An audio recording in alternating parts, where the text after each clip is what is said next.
Jack ripped the package open and plugged in his refurbished phone. The guy had a good feedback rating, so hopefully this wasn't a scam like last time. Ordering pizza, texting the few friends he had left in the world, filling out those damn online job applications. It wasn't too much to ask.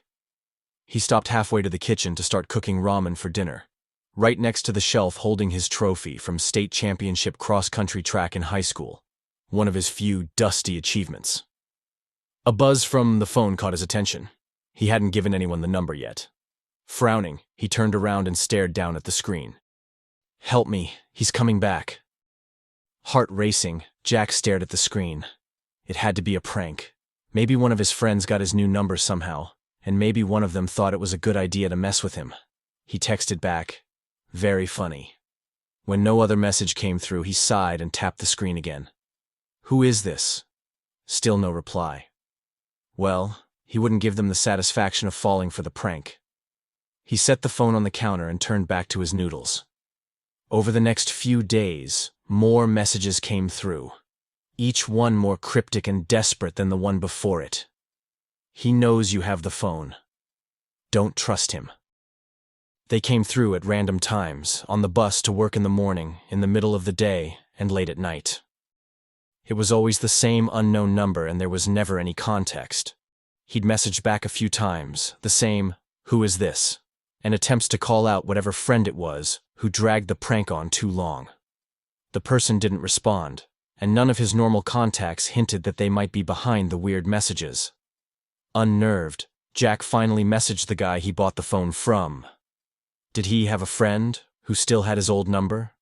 Who had owned the phone anyway?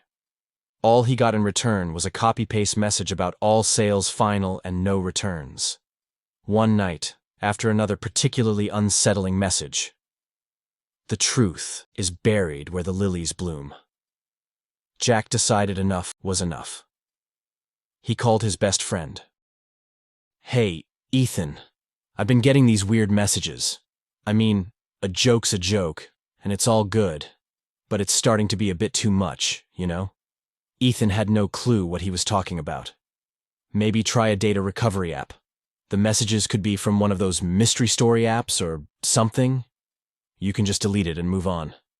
He wasted no time taking the suggestion. To his surprise, he managed to recover a series of deleted photos and messages. The pictures were of two young men, close enough in appearance to look like brothers, with dark hair and wide smiles. The messages were conversations between the owner of the phone and someone named Mark. As Jack scrolled through them, the chills running up his spine grew stronger. One photo made Jack's breath catch. The two men took a selfie on a narrow wooden bridge. The taller one had his arm slung around the other's shoulder. Sunlight filtered through tall trees behind them, and down below, almost out of sight, a flash of orange flowers blurred in the background. Tiger lilies. Jack zoomed in on the flowers. The photo's timestamp was barely a year old. The last recovered message between the phone's owner and his brother Mark chilled him more than anything else. "This has gone too far. I don't think I can go along with this anymore. It's time to stop." Jack backed out of the photo gallery, hands trembling.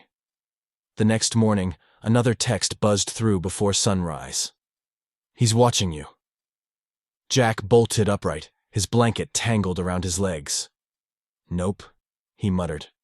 "Not doing this today." But he was doing it, because when he got up to close the blinds, movement in the parking lot outside caught his eye. A tall figure stood beneath the flickering street lamp. A second later, the light blinked back on, and the man was gone. He told himself it was a trick of the light. His mind playing games. Too many late nights, and too much caffeine. But that afternoon, when he checked the phone again, a new message had appeared. "He knows you saw the photos." That night, he barely slept. In the morning, he called in sick to his job and drove to the local library. He didn't know what he was looking for. Maybe a newspaper archive. Maybe a missing persons report. Maybe something to prove this wasn't just a glitchy phone and a prank gone too far.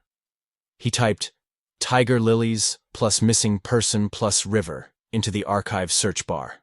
Nothing. He tried again, this time narrowing it to the county and the past 2 years. One article popped up.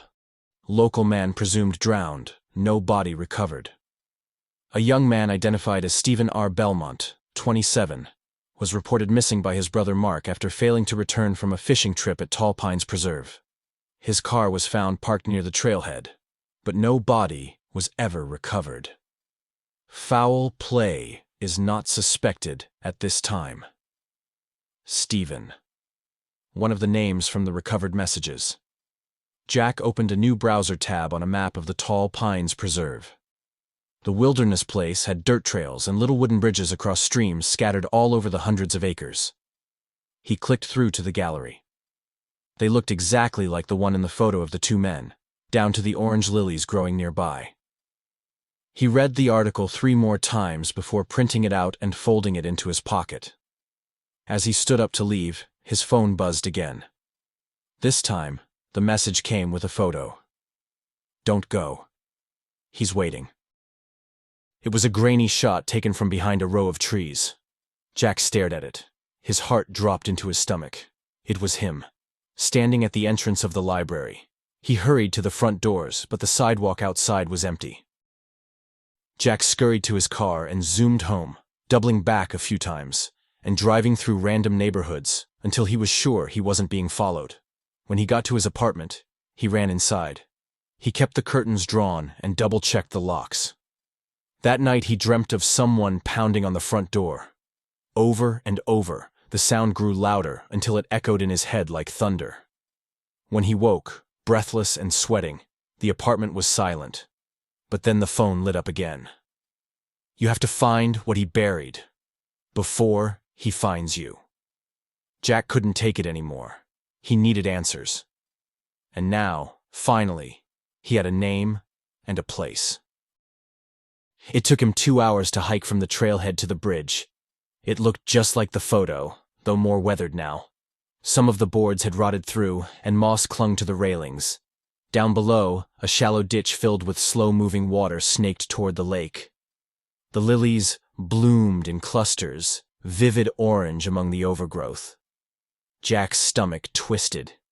He scanned the area carefully for any signs of people around. He couldn't see anyone, but that creepy feeling at the back of his neck persisted. Heaving one last deep breath, he left the path and crept toward the lilies at the base of the bridge. This was where that long-ago photo had been taken. 2 brothers enjoying the day and each other's company. Did something sinister lurk underneath their relationship even then? Jack bent over and pushed the plants aside. At first, all he saw was dirt and tangled vegetation.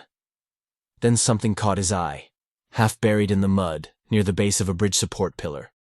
Plastic, the muddy edge of a tarp. He leaned closer, grabbed the edge, and pulled. The plastic crackled with age, but he was able to drag it up enough to see a box or case wrapped inside. And then, reeling back, Jack struggled to keep his balance as he retreated from the sight of a human hand decaying inside its plastic cover. Before he could even think of what to do, the phone in his pocket buzzed. He whipped it out, mud smearing on the screen. "Run." A branch snapped behind him. Jack whirled around in time to see someone stepping out from the trees on the other side of the bridge. A tall man wearing a black hoodie and gloves. His dark eyes bore into Jack's, and a vicious sneer filled his face. "Get over here," he growled. "No one was supposed to." He didn't know what the man, Mark, said next, because in 2 strides, Jack reached the path. He did exactly what Stephen told him to do. He ran. Footfalls pounded on the wooden boards of the bridge behind him, but Jack just put his head down, pumped his arms, and ran. His heart pounded, his lungs burned with the effort to stay ahead of his pursuer, but his training that won him the cross-country track back in high school saved him. He managed to reach the parking lot and the safety of his car. When he glanced back, already zooming out of the lot, the man was gone. Early the next morning, Jack called the police with an anonymous report of coming across human remains at the local nature reserve.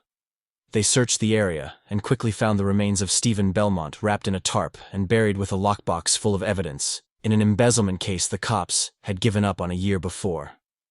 It took 2 more weeks to find and arrest Mark. Jack followed the story in the news closely, and only when he saw the police leading the man who chased him to a jail cell could he breathe a sigh of relief. He bought a new phone with a new number even though he could hardly afford it. No more refurbished phones for him. A week after the story about the final courtroom drama and sentencing broke, Jack settled down in bed at night. He turned off the light and was about to roll over when the phone screen lit up. Unknown number. Just one short message. "Thank you. I'm free."